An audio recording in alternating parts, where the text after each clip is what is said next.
Why is it that some people have lower IQs than others?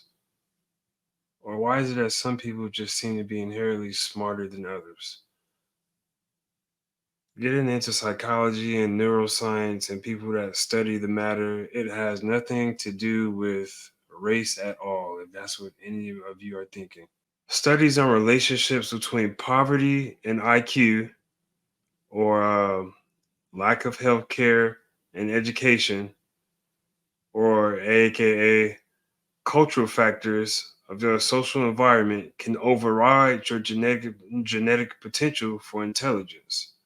You see, there's a field of study called epigenetics, which is basically it's a study of the of how environmental excuse me, it's basically the study of how environmental and behavior factors can impact how your genes function. You see, if you come from a family who has come from generations and generations of poverty and below average education, then the chances of you becoming smart or a person with a high IQ is going to be very low. It has nothing to do with per se your genetics. It's more so your cultural environment. You see, cultural your environment, the environment that you come up under, that a lot of people think that that supersedes your genetics. Like I'm saying, like I just said, if you come from, you can look at people. Okay, look at a map of the world. Most people with higher IQs around the world are the people who live in more advanced countries like the US, China, Europe. Most people in these advanced countries are going to have a higher IQ level than people who live in third world countries like in Africa and Pakistan and Philippines and stuff. The difference is not in per se genetics. The difference is in the culture, because the culture of those countries in the third world environments come from poverty, no education, uh, lack of health care, all of these things. You see, there's something called the Age of Enlightenment that started in Europe, and it swept across Europe and came over to the US when they found the New World. And thank goodness for the Age of Enlightenment, when people began to question morality and question traditions and cultural norms. Thank good. But you see, yeah. So here in the USA, a lot of people would say that well, black people are dumb. Most white people are smarter. On average, I'd have to say that's probably true. But there's 1,000 black people that are smarter than 1,000 white people. Once again, it has nothing to do with your genetics per se. It has to do with your culture, your upbringing, your surroundings. You see, most people, well, let's say, for instance, most white people who are wealthy, they come from a culture of families who have had the best of education, the best of healthcare, and just the things that they talk about in their culture, in their at their dinner table, is things that let's say things that are advanced, or things that people who have high IQs will talk about, as opposed to, let's say, a white person who has grown up in a trailer park or in the Appalachian Mountains. Their culture is different. They don't come from families of wealth. They don't come from families who have good health care. They don't come from families who have good educations. Things that they're going to talk about and rub off on each other is not going to be anything of value. So they're going to have lower IQs than other people who are white, who come from more wealthy or better educational backgrounds. And it's the same thing for black people. There was a test run, I think, in the 50s where black northerners scored much higher on IQ tests than white southerners back in the 50s. I'm sure a lot of y'all might have heard of this IQ test. And if you haven't, you can look it up. So, why is that? Again, because the culture The cultural factors and social environment overrides your genetic potential for intelligence. And this is just proven over and over and over. So if you come from two parents that don't have an education, uh, don't seem to be intellectual, have high IQs, then the chances are, high chances are that you won't also that you will also be like them. You also won't have a high IQ either. Unless, of course, there is the one factor, unless you are what you call an anomaly. An anomaly is a glitch. It's a person that just does not fit in with the culture or what the environment that people comes from.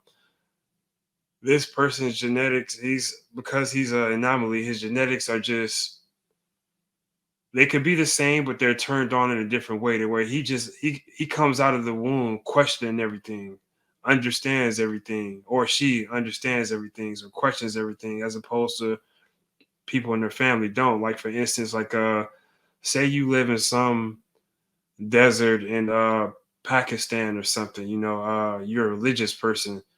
All you know is this religious book. Your whole family for all generations, y'all live life by this religious book, studying these customs and what people tell you to do. Never once in their life do some of these people question some of these things.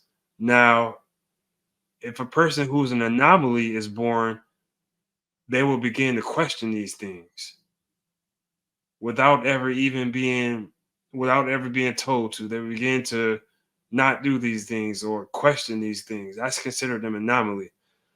And you also have where you can come from a culture of this is why culture and social environment it overrides your genetic potential for intelligence, because if you come from a culture of questioning things, a culture of heretics and apostates, like here in America, there's not a whole lot. Well, there is a lot of religious people here in America, but there's a lot of people who aren't religious here in America and Europe, as opposed to people who come from third world countries who are poverty stricken. That's because from the age of enlightenment, we come from a culture of questioning things. We come from a culture of questioning social norms and generational cultures. We question those things. You see, the brain is a computer designed by natural selection to extract information from the environment. I'm gonna say that again. The brain is a computer designed by natural selection to extract information from the environment. From the time you come out the womb, you have a preset of genetics. Yes, you do. You have a preset of genetics, but the field of study called epigenetics suggests that your environment and culture can dictate how these genes are turned on or off or how they work. For instance, when you come out of the womb, if you come from a religious family, 9 times out of 10, you're going to become religious just like your family, unless you're an anomaly. 9 times out of 10, if you come from a middle class, then you're going to grow up to be middle class. You come from a wealthy family, then you're going to grow up to be a wealthy family. You grow up from a family that does this, then you're going to do that. 9 times out of 10, you're going to be whatever the social environment of your family or who you're around the most is. 9 times out of 10, unless you are an anomaly. This is why there's very few special people in the world. This is why there's a lot of sheep in the world. You see, there's sheep and there's shepherds. Which one do you think there's more of? There's more sheep than there's shepherds because there's only a few anomalies. These special people, the shepherds or the wolves, are anomalies. These people are, they could be genetically just anomalies, just genetically born with that type of ideology, or they could come from a culture of where it's taught from an early age to question things and to rule things and to win at all costs. You see, this is going to go into one of my next videos about morality, about what Friedrich Nietzsche always talked about, the slave morality, slave master morality. There, if you come from a family that preaches things like, just keep doing what you're doing, don't ever cheat, do everything the right way, you'll win, and you listen to that your whole life, and you might become upset at the end of your life because you never won. You see, as opposed to coming from a family who people tell you to win at all cost, they're going to do that. They're going to win at all costs. They don't care about playing by the rules. They don't care about cheating. The only thing they care about is to win. And that's the difference between a slave morality and a slave master morality. The only thing that matters is winning. But again, morality is subjective. But you'll find that a lot of people who are extremely wealthy or extremely special, they don't play by the rules. They don't, they, their morality and ideology and philosophy is completely different from the sheep herd class of people. You see, if you are a special person or doing good or this and that, there's nothing that a person from the sheep class could tell you. As a matter of fact, anything that they probably tell you will probably poison you. It's like the crabs in the bucket syndrome.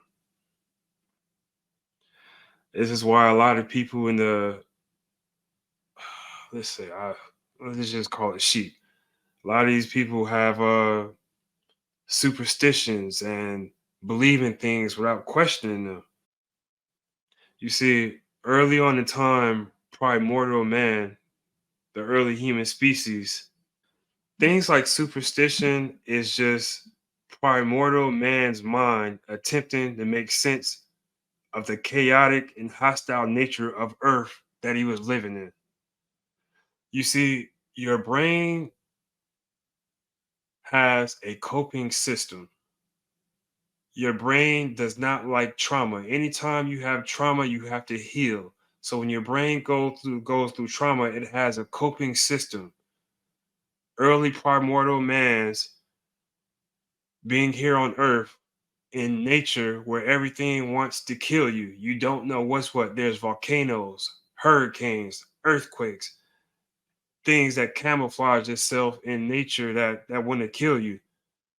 Every day is a fight for your life. This is trauma.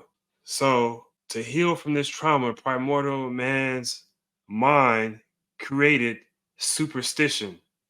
This is where superstition comes from. Superstition is nothing but just early man's attempt to make sense of the chaotic and hostile environment that he was living in. And these are things that eventually got passed on and passed on and passed on. Just wanted to make a quick video about why some people or some groups of people seem to have higher IQs than others.